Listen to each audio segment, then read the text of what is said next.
Ketika kita makan berlebihan, maka berdoa sama Allah itu berat, nggak mungkin bisa kita dapatkan vibrasi, getaran, bahkan berlinang nggak bisa. Maka tadi disampaikan bahwa salah satu pintu setan membuat lemahnya iman adalah banyak makan. Dan kalau sudah banyak makan, apa yang terjadi? Ya gemuk kan? Ya, kalau bicara gemuk segala macam bukan cuma sekedar gemuk doang, banyak efek yang terjadi dalam badan kita, mulai dari karapan, jadi selnya tuh aus, ya, teroksidasi semua. Ya, banyak sekali. Dan itu kita bisa apa ya? Bisa lakukan dengan perbaikan ya, dengan cara apa? Dengan cara kita menggunakan softwarenya Allah gitu ya. Bahasa saya aja software dan hardware. Apa softwarenya? Software yang Allah paling berikan kepada kita untuk memberikan efek itu namanya puasa. Maka teman-teman saya sarankan, mulailah teman-teman untuk lebih senang sedikit makan daripada sering makan atau banyak makan. Nanti tubuhnya akan enak banget. Nanti bisa jadi Anda akan sampai pada satu titik di mana Anda tidak perlu banyak makan, tapi sekali makan udah cukup. Ya. Dan sering saya sampaikan dan berulang kali saya sampaikan bahwa makan itu tidak untuk memenuhi emosi atau nafsu kita, ya, tapi fuel your body. Jadi memberikan bahan bakar kepada kita untuk apa? Untuk ibadah. Ya, untuk ibadah itu saja. Ya. Jadi tanda-tandanya tadi, apa mungkin puasa tadi kalau disebutkan dalam penelitian yang saya pernah baca juga itu ternyata bisa mengubah sampai 500 gen. Jadi teman-teman yang maaf ya, kalau mungkin Anda ketemu dengan orang-orang yang kena kanker, sebenarnya kanker tuh ngobatinnya relatif gampang. Caranya gimana? Tanamkan akidah, tauhid, iman kepada orang yang kena penyakit tersebut, bahwa ini semua dari Allah, ini semua karena kezolimannya dia. Jadi dia akhirnya menyesal dengan itu dan dia kembali sama Allah. Itu yang pertama. Yang kedua, ajak dia untuk lebih meningkatkan amal ibadahnya, ya, sholat, zikir, puasa, sodako, segala macam. Ajak dia untuk itu. Kenapa? Karena bisa jadi dengan penyakitnya tadi Allah pastinya dengan Allah gugurkan, artinya dia dapat nilai lebih. Dan yang ketiga, secara fisiknya sih ya, secara fisiknya adalah ganti seluruh makanannya ya dengan makanan-makanan terutama sayur dan buah organik.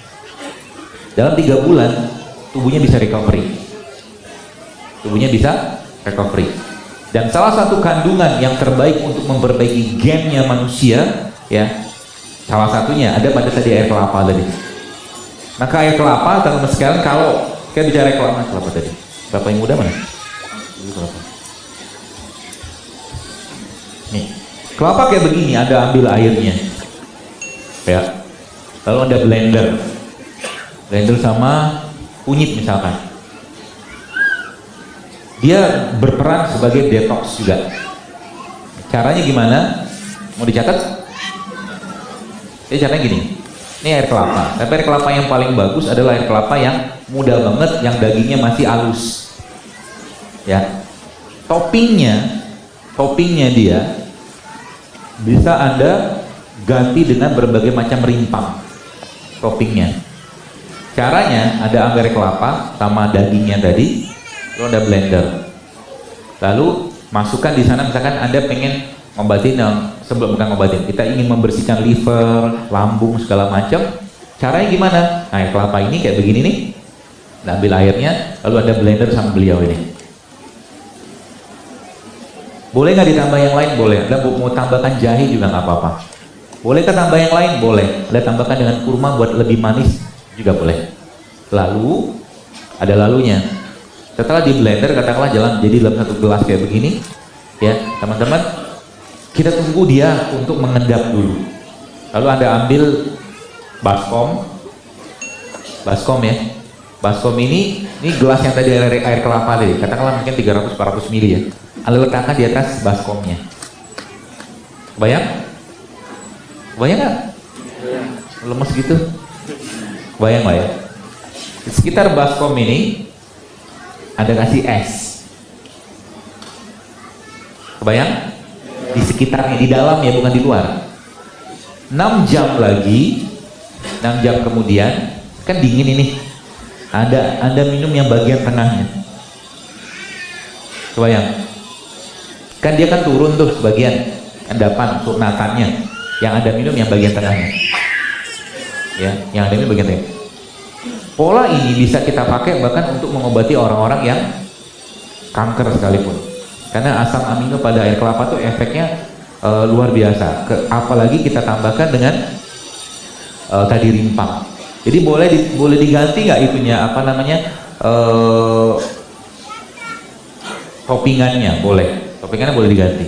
Jadi teman-teman bisa ganti dengan berbagai macam apa ya, rimpang. Atau mungkin Anda bisa campurkan dengan kalau saya lebih senang rimpang, karena rimpang itu kan kayak kunyit, jahe, kencur gitu lah. Ya, itu bisa Anda topping tiap hari. Dan jangan jangan lupakan kurma. Jadi setiap Anda ngeblender itu, ya, masukkan kurma di sana. Itu efeknya bagus banget, membersihkan badan. Termasuk nanti teman-teman yang sudah mulai biasa kan untuk tidak lagi mengkonsumsi minuman, makanan kemasan, ini pilihan juga nih. Air kelapa muda, 1 hari aja kita, kalau orang hipertensi minum ya, itu bisa turun dalam waktu 3 bulan tensinya. Kenapa? Karena banyak sekali mineral-mineral yang ada pada dia yang menyeimbangkan. Dia nggak mau obati, dia menyeimbangkan kembali. Yang menyeimbangkan tubuh kita.